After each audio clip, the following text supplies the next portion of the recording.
Ou encore quelques chiffres stupéfiants soulignent à nouveau les grandes difficultés de notre pays. Un pays où, si vous regardez par exemple les derniers sondages Ipsos, vous pouvez voir que l'immigration est le problème numéro un. C'est devant l'économie, c'est devant tout le reste.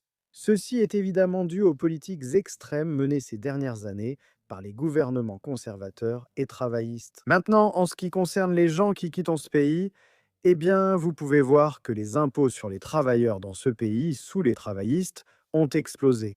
Les travailleurs sont frappés par des hausses d'impôts plus importantes, des augmentations d'impôts plus élevées que dans toute autre grande économie dans un pays qui dépense désormais plus pour l'aide sociale. Pensez-y, on dépense plus pour l'aide sociale que ce que l'on perçoit réellement grâce à l'impôt sur le revenu. Et donc, quand on regarde le chiffre global de la migration nette, il est peut-être plus bas qu'avant, mais il reste tout de même à un niveau ridicule de 171 000.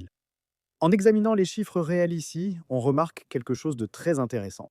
On voit qu'il y a encore plus de 800 000 personnes qui ont immigré dans ce pays en 2025, tandis que 642 000 sont partis.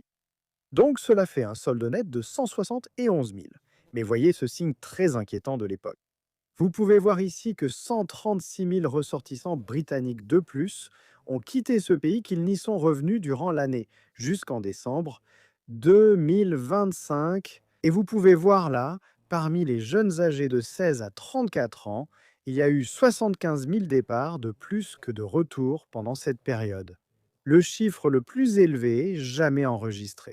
Et comme le soulignent des personnes comme Robert Jenrick, vous savez, c'est catastrophique. Ce qui a été surnommé là-bas l'exode Starmer, promettant que réforme fera revenir les Britanniques. Mais s'il vous plaît, dites-moi ce que vous en pensez sur ces derniers chiffres dans les commentaires ci-dessous. Merci de mettre un petit pouce bleu à cette vidéo. Et bien sûr, comme toujours, merci d'avoir regardé.